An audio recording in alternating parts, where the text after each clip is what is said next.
Hello, this is Robert Rickover. I'm an Alexander Technique teacher in Lincoln, Nebraska. And my guest today is Jacqueline Novikov, an Alexander Technique teacher trainee in the Boston area. And she is a singer. She is also a private voice teacher. She's the mother of three boys. I bet that's a handful. Mhm. And she, well, best of all, she's an avid listener of this podcast. What more could we ask for? Jacqueline, welcome to the program. Thank you. Thank you. It's great to So, talk to you. um, could you start by giving our viewers and listeners, when this becomes a podcast, your short elevator kind of description of the Alexander technique?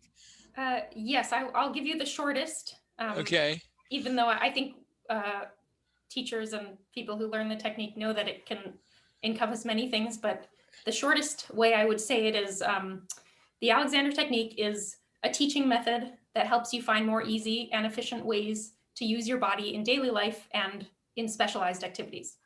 Right, that's good. And among the various specialized activities is, of course, singing, in which you are a singer.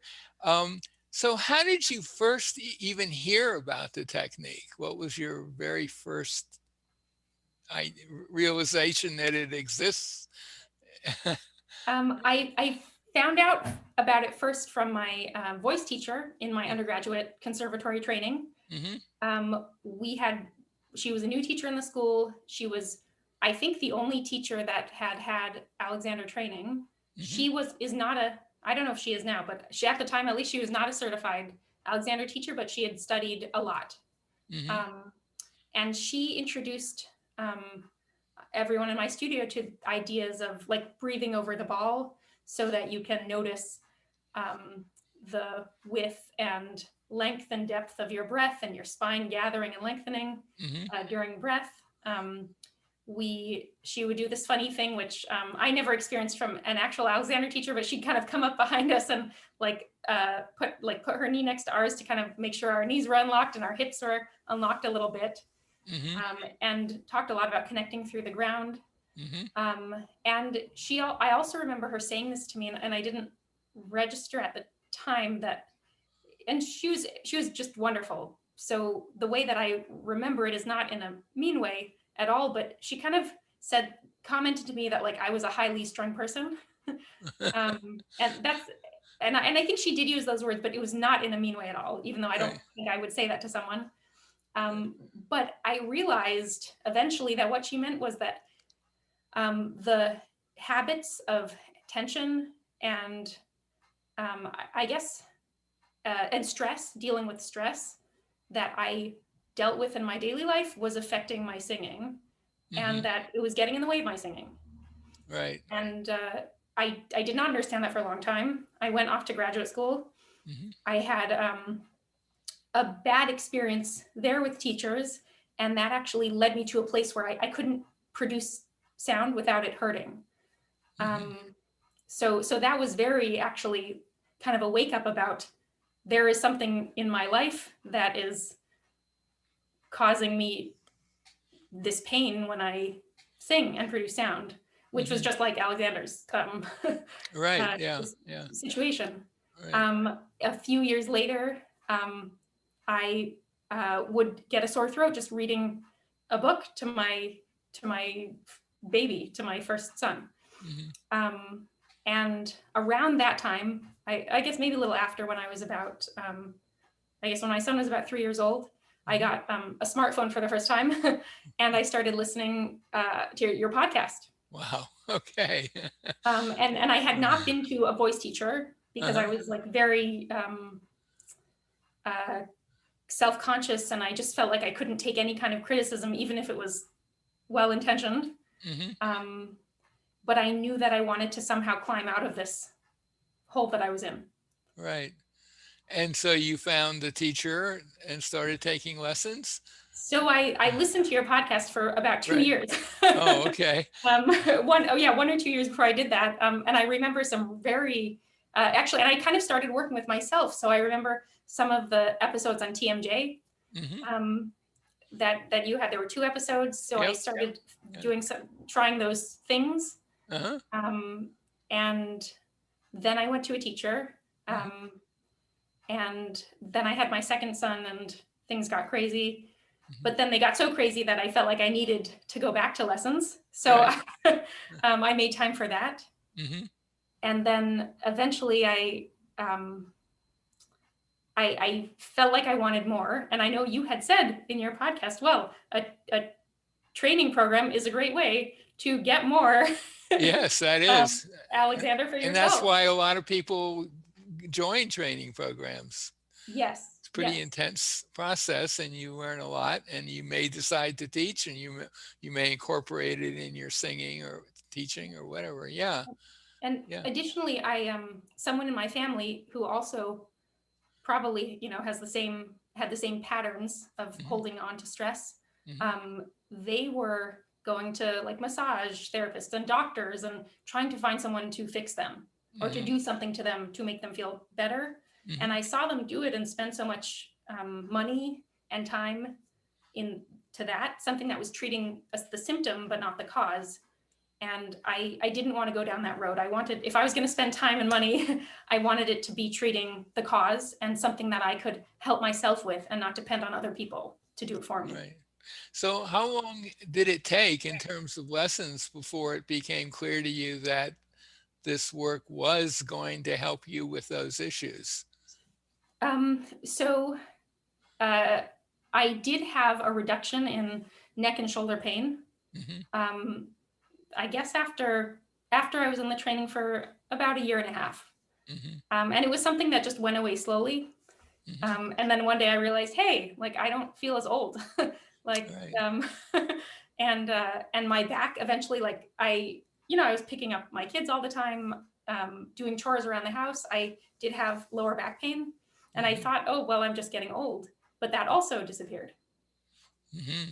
Wow. um yeah, so So that's pretty pretty good exciting. Yeah. indication that it was helpful. Yes. So I assume that you apply the basic Alexander ideas to daily life, Yes. vacuuming, stuff like that. But have you found it helpful to apply it to teaching singing? Absolutely. Which, So I had benefits in my own singing, even before I started my training.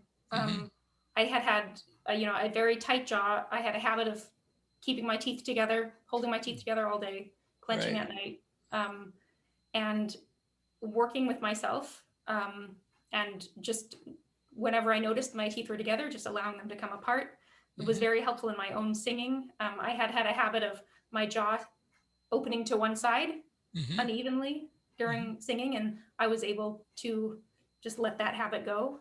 Hmm. Um, with, I mean, of course, the body is foundational to the voice production. Hmm. So, um, talking to my students about notice you know continuing to keep their lower body and their self as a whole in their picture of themselves singing Hmm. is very Hmm. helpful. Hmm. Speaking about the movement of the whole torso during breath and the whole spine, um, talking about um, relying on the core muscles, the muscles very close to the spine, Hmm. to provide you support so that the external layers of muscle in the torso can be soft and flexible for the movement of breathing Right. and Right. singing. Yeah. That's very helpful. Mhm.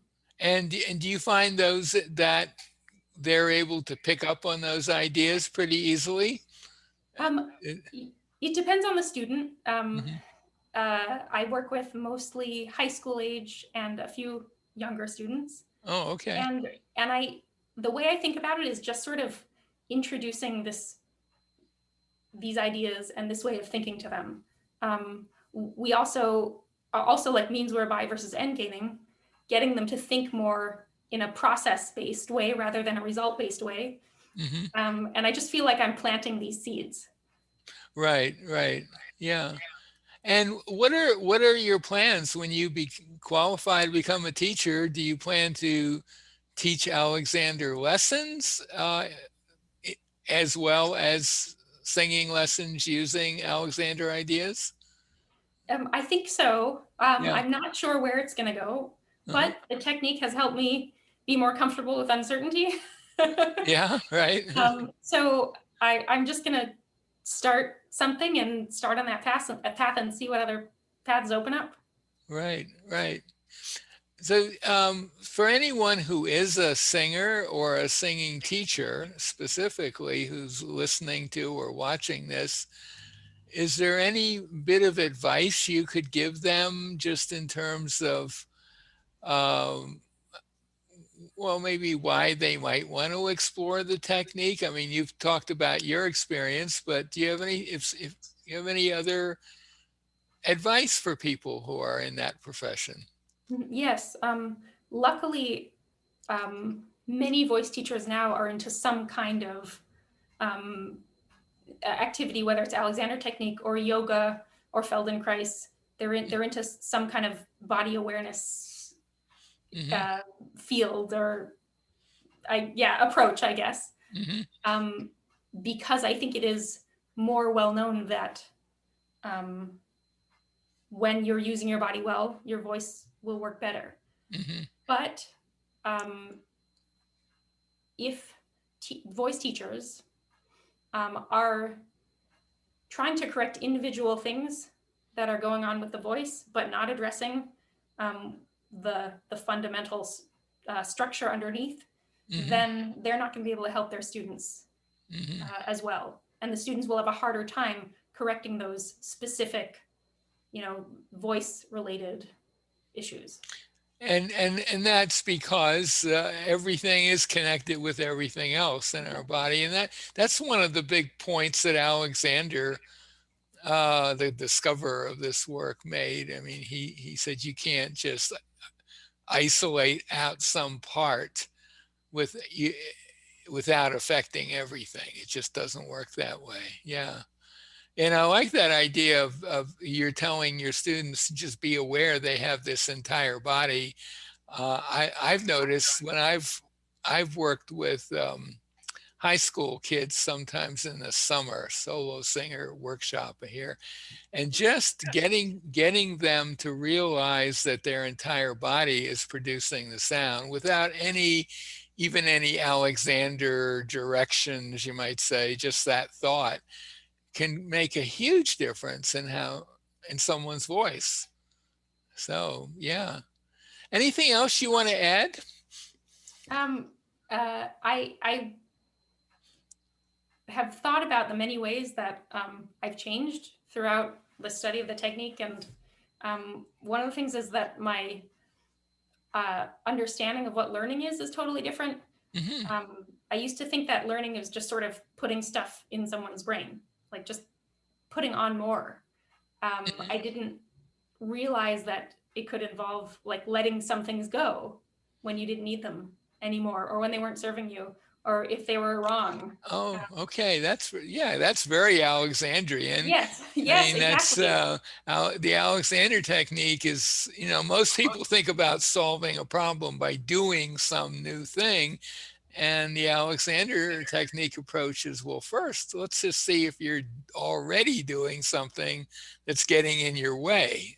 So as you say, maybe letting go of some earlier learning, you might say, to make room for the new. Right. Yeah. And it may have been that, especially, with our habits, we may have needed that habit in the Yeah, past, absolutely. but now Yeah. it's just not serving us the way we had needed it before. So we can let it go.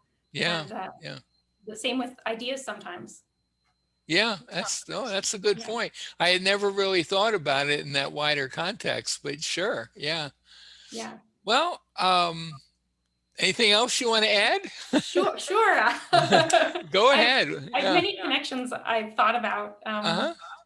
Um, I have also noticed that, like in my regular life, I'm less reactive to ideas I disagree with. So Mhm. instead of just having that first visceral reaction to an idea that I might disagree with or I'm uncomfortable with, um, I'm able to maybe have a question come up first. I guess first to just sort of inhibit that reaction if I'm noticing that that's coming up, Mhm. and letting go of any idea of what I think is going to happen next. Yeah. Yeah. And Yeah, that's a but also, powerful tool yes, for just getting through life, really. yeah, I, All right. All yeah. right. So maybe this would be a good point to end the interview. My guest today is Jacqueline Novikov. She's a singer, a private voice teacher, and an Alexander Technique trainee in the Boston area. And when are you going to be a certified teacher? Probably in about a year from now. Well, So I'm going yeah, to put a link to her website by the interview, and check it out if you're in the Boston area. Does your school have practice teaching for people who are not we do. fully? Yes, we do. Yep. And could someone contact you about that in the Yes, meantime? I think that's one of the best parts of the training. Right. Um, So you'd be teaching someone before you're certified, but maybe under the supervision of a more senior teacher, right? correct. That's how it was in my day anyway. Well, I'll put a link to her site. I'll also put a link to a site about specifically about the Alexander Technique and musicians, and also one about the Alexander Technique generally. So Jacqueline, thank you so much for being on the show. Thank you so much.